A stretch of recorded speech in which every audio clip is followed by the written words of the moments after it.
Thank you so much for having me.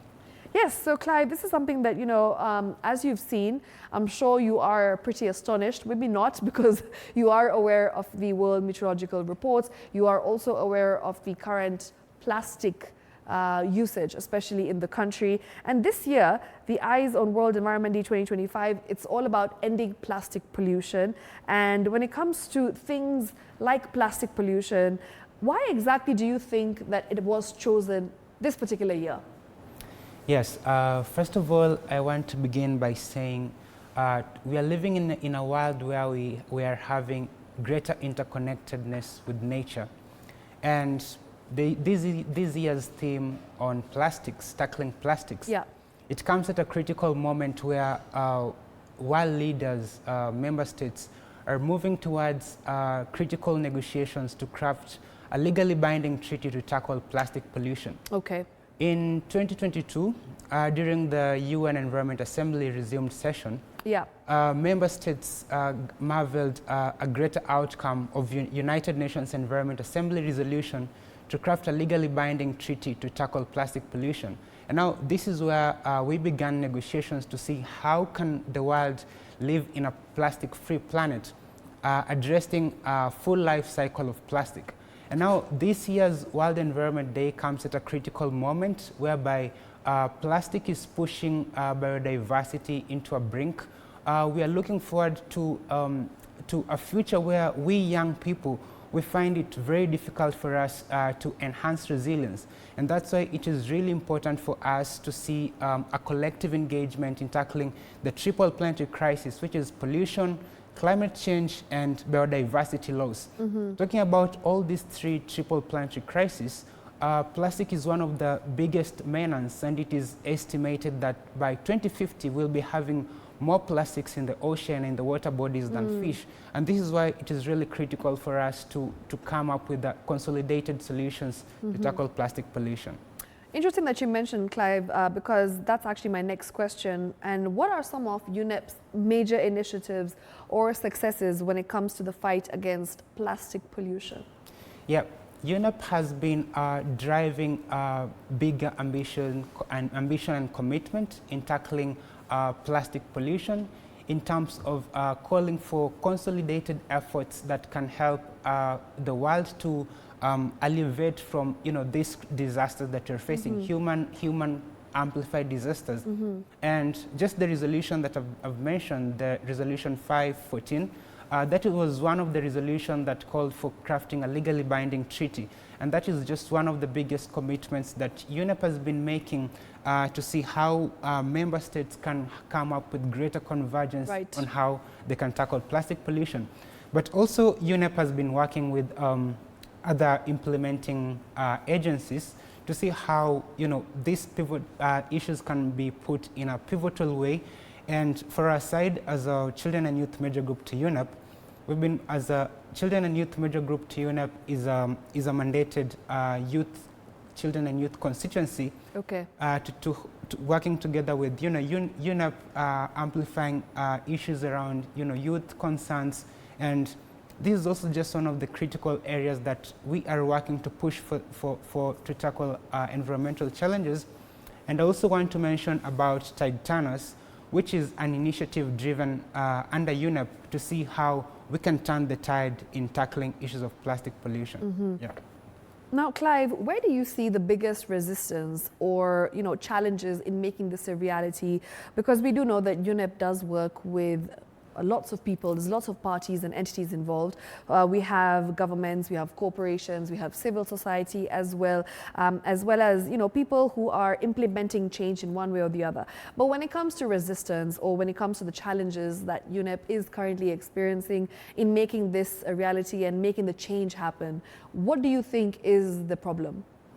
First of all, I want to say the human mind perspective, it is also what needs to be a forefront in driving solution. The goodwill to tackle these issues that we are facing needs to be at the forefront of all this decision making. UNEP as an agency and as a program has been pushing for ambitious solutions, but still we find deadlocks in negotiations. We find deadlocks in terms of inadequate financing. And these are just a few issues that, have been putting, challenges in terms of tackling this crisis. And mostly now, with the shifts in geopolitics, right. it is really a difficult moment for us to see how we can continue to function well in a world where nature is protected. And in this era that we are living, I feel that negotiations should not fail, as negotiations are now the lifelines of our future, and they should not fail. So that's why we continue to call for ambitious commitment, from member states who are in the negotiating table to also compromise on their side, to compromise, but to come up with the win-win solutions for all, stakeholders, member states who are in this decision-making body. And also financial commitment is one of the critical elements. We may be having, best policies out of these negotiations, but without adequate financing, it becomes very difficult also for UNEP to enhance greater outcome. So these are just one of the few challenges I see. Okay, okay. Clive, as the global coordinator for the UNEP Children and Youth Major Group, how exactly are young people leading or influencing this conversation, especially globally when it comes to plastic pollution? Is there a shift in mindset of late? Because, now we do know that people are aware of the current situation. There's lots of resources out there. And I feel like the conversation is actually amplified in a way. And this is good because we do need robust strategies to be able to fight plastic pollution head on. But young people, are they at the forefront? Yes. Globally, young people are accelerating innovative solutions to tackle all these challenges that we're having, but they cannot just do them alone. We need intergenerational connection with older generation. We want older generation to hold our hands. We want older generation to help us accelerate the accelerators to the path that we see is resilient and better on our side. So, for example, the Children and Youth Major Group as a mandated constituency, we've been engaging with young people globally in terms of, forming bolder solutions in tackling wider environmental challenges, from waste management to issues related to policy building, to issues related to taking ambitious actions and solutions. So young people today are at the forefront of implementing solutions, and this is why, for example, the Children and Youth Major Group will also take part in decision-making with member states within the UNEP's Committee of Permanent Representative and also other UNEP-affiliated programs, because we are already being recognized as valuable stakeholders in tackling the global challenges that we have. Right, maybe, Clive, you can share some examples of youth-led projects and movements that have been a success so far, just to be able to inspire maybe a young person who's watching and really wants to also be a part of this activism and also wants to do something for the environment. So maybe you can share some success stories of youth-led projects that have, been a reality. Yes, first of all, I want to begin by mentioning that today, globally, when you check on the dynamics have totally shifted, and young people are speaking in one voice, calling for protection of human rights, calling for enhanced decision making to tackle environmental challenges. And just to mention, for example, Fridays for Future, which is a youth-led movement globally, calling for ambitious actions to tackle climate change and issues related to human rights that are, accelerating or dispensing enormous challenges to our communities. And movements such as Fridays for Future have contributed immensely into decision making, for example, through climate litigation. And this is something that now it is wider being studied, as they also influence various international decision making, holding leaders into accountability, and putting the pressure that we want to see in terms of protecting our future, but also protecting nature, which is our greatest ally. And in these approaches, we also see young people have been involving in ambitious decision making. For example, here in Kenya, there's one lady who has been leading innovative solution through using plastic and turning them into building bricks. And that is one of the innovative solutions that we've actually featured her as well, Zambi Mate. Yes, so and we she did was also one of the young people awarded just recently at UNEP. Yes. And that is really shows how greater commitment can really show collective ambition. But again, the challenges of plastic right now that we're talking more of plastic has been exacerbated further. And now scientists are telling us that we may be having even plastic components in our bloodstream. And this is really a worrying trend, and that's why young people globally, we need to be agile, we need to continue calling for global ambitious solutions that can be able to protect nature and also protect our future. Right, now remember, if you're watching this at home and you are passionate and you really do care about the environment, you care about sustainability and innovation, then Green Fix is the show for you. You can catch us every Thursday from 9 p.m. onwards on YouTube at TV47 Kenya. That's our YouTube page. Do connect with us over there and watch us live. You can stream us every Thursday, as I said. And yes, just interact with us as we talk about matters environment. And join the conversation to be able to champion the change that you and I both need for this environment. Now, Clive, as we continue to have this particular conversation, maybe you can tell us that some of the things that UNEP is hoping to do this year, especially as we try and tackle ending plastic pollution. Maybe you could tell us some of the agendas for this year, in specific, maybe even highlighting in Kenya, what are some of the things that we are expecting to see this year in particular? Yes, that is really an interesting question because already UNEP is planning to host a World Environment Day in Korea, in Jeju Island. Oh, will you be going? Yes. Oh, thank you're going to represent us. Yes, and this event is going to bring together, policymakers, world leaders, young people taking greater solutions for the environment. Just to convene, commemorate the World Environment Day, but also it is a critical moment to reinvigorate urgency amongst member states, and also reminding, negotiators, member states, the critical commitment that they bear in their hands. We as young people, we want to see them, accelerating, the commitment that we want for the people and the planet.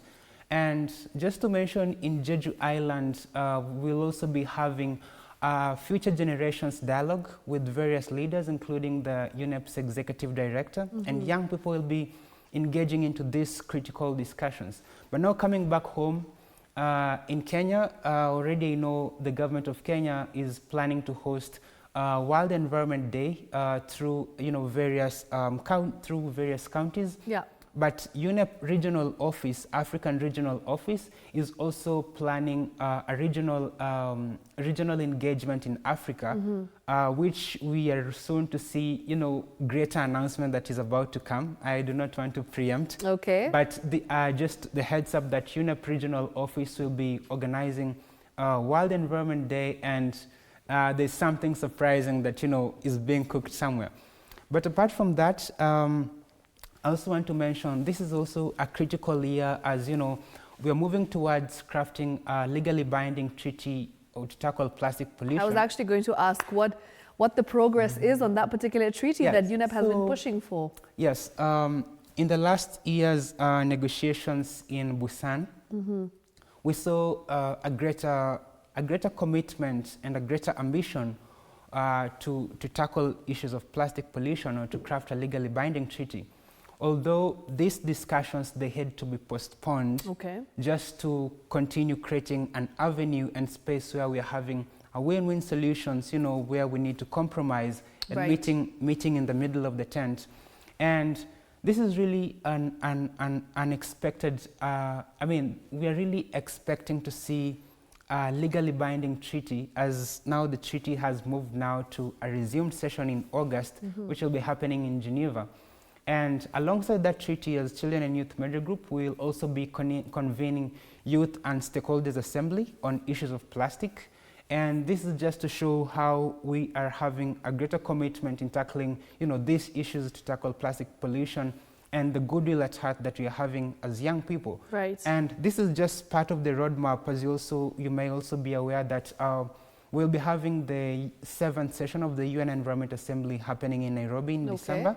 And alongside the UN Environment Assembly, we'll also be convening the 3rd session of the Youth Environment Assembly. Okay. And in these sessions, we want to see greater convergence of ideas. We also want to see, how the issues of resilience is being accelerated, as the theme of the UNIA 7 also focuses greatly on issues of resilience. And, resilience means, we are tackling all these challenges that we're having collectively.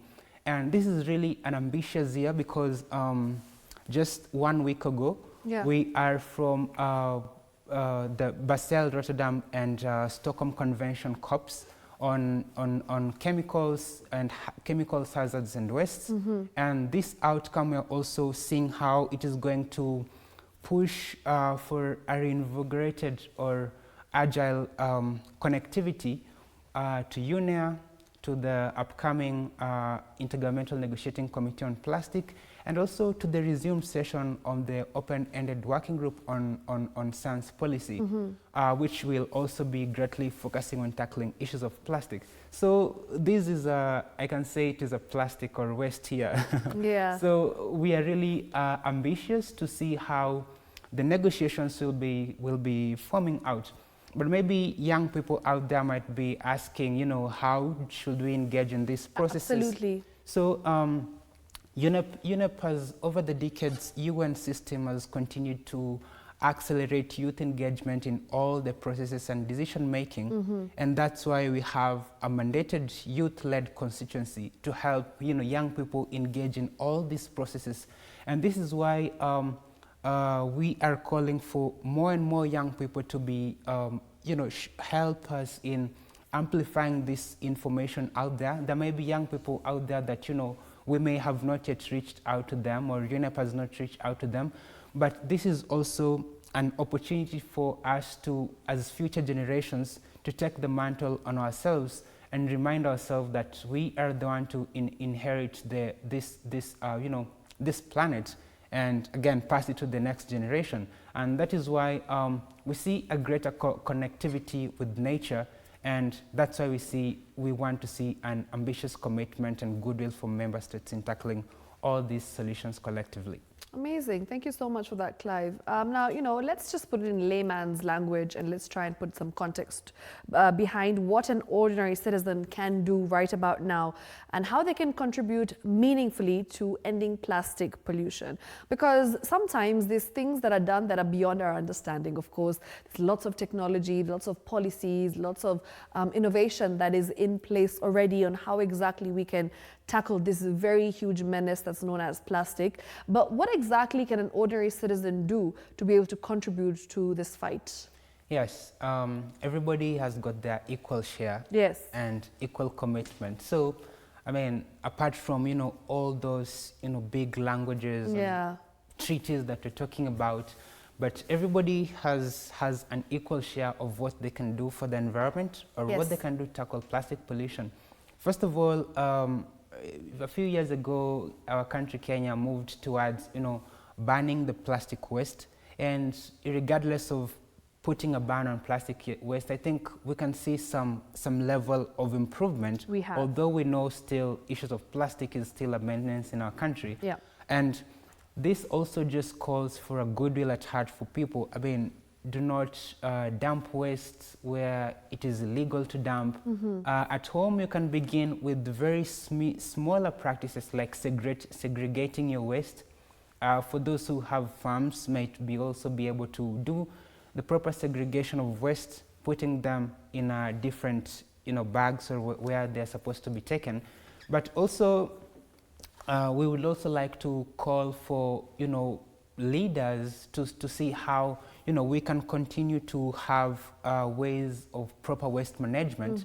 And this also calls for goodwill at heart from us citizenry, how we can take ambitious solutions to tackle issues of plastic, issues of illegal dumping. It is just also a matter of our own common sense. I do not think there is anyone who can go into their own house and dump waste in their own house. Absolutely. And this planet is also our common home, which we need to protect. So we need just to be orderly, yes. And being orderly also calls for commitment in terms of, waste segregation. Also, how are we going to generate, jobs from all this waste that we have? It is also wealth, because the purpose of tackling all these issues, for example, right now people are talking more about green jobs. Yeah. But issues of waste are as a potential to enhance more green jobs. Electricity, can generate electricity through green jobs. We need a proper investment mechanism that can be able to put us into a leap, in terms of tackling these solutions and better innovative ways. Yeah. All right, that's amazing.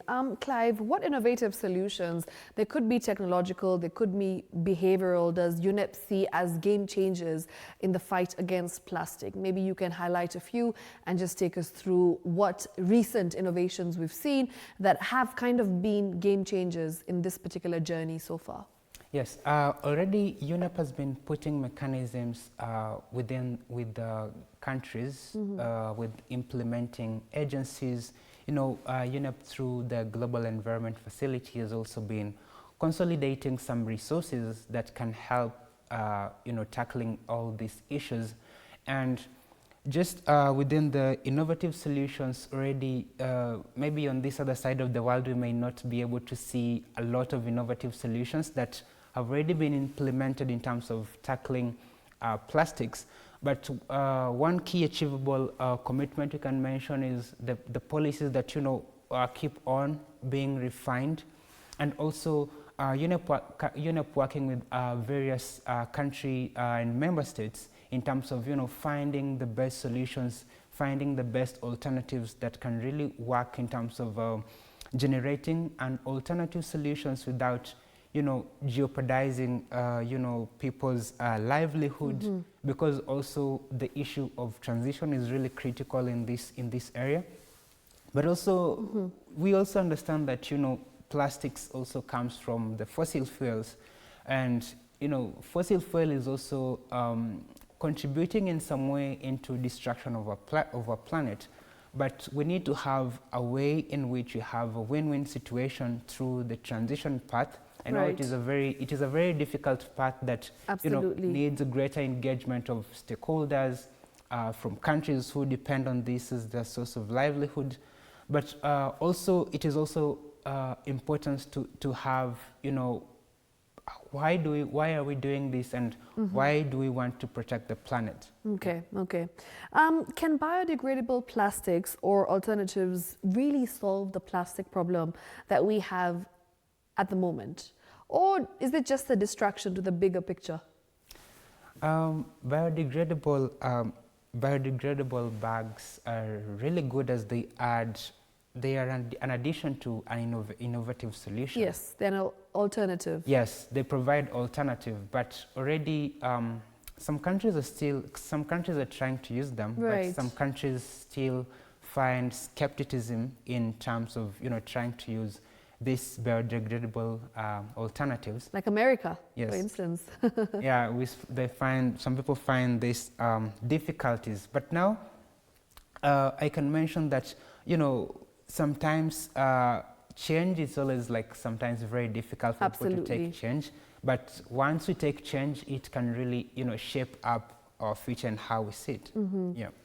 Clive, how exactly can governments be held accountable for their commitments on phasing out single-use plastics and actually transitioning to circular economies? What exactly can be done so that they are held accountable and so that this transition is more seamless? Is a smoother transition now? Yeah, over the decade it has really been difficult to have a single solution. Yeah. And that's why member states, they go into negotiations, finding maybe member state A or B, what can you compromise on your side? And also, for us to have a win-win situation. It has always been very difficult. Why? Because One, some countries really depend on these issues for their economies. Number two, also a lot of livelihoods might be compromised, which is if we decide to face these issues of plastic, issues of fossil fuel, if we decide to face them at once, right, economies will be crumpled. For example, we'll say today maybe country A says they're not using fossil fuel. It may crumple the economies, but we need a greater urge in terms of reduction and just transition, and also phasing out of all this, be it fossil fuel or plastics.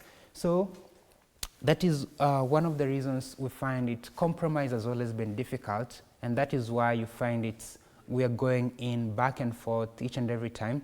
But again, it is important to compromise so that we can all meet at the middle of the tent. Absolutely. Yeah. Thank you so much for that. I really enjoyed this conversation, Clive. And that is Clive Donnley, who is Global Coordinator, UNEP CYMG, that's UN Environment Programme, Children and Youth Major Group. Of course, we have been discussing ending plastic pollution ahead of World Environment Day. And as we wrap up, Clive, what exactly would you like to say directly to our viewers, especially the youth, on what they can do to be able to just champion for ending plastic pollution? Yeah, as today we are continuing to call for ambitious solutions to protect our future, and mostly plastic is already a menace, but we can do something about it. We've already seen young people around the world coming up with innovative solutions that can help in tackling the menace. It shows us something can be done out of it. It shows us that we can generate, more livelihoods out of it. We can generate resources out of it. Jobs can be created out of innovative solutions that we engage in. But again, we see that policies, young people are also becoming continuously understanding policies in a better way. And this is the right path that we want to move on. But also, as we move to this right path, we must continue to believe in science and also continue to calling for pragmatic solutions that we feel are reliable, that can be able to accelerate protection of the people and the planet. Thank you very much for that. Quite an insight there into ending plastic pollution and, of course, the UNEP stake as well. So thank you so much for coming on the show. We appreciate, your input. And yes, wishing you all the best in Korea. Do represent us well. Thank you so much. And I appreciate being here tonight. Thank you. Thanks a lot. Of course, moving on, let's take a look at climate news for now.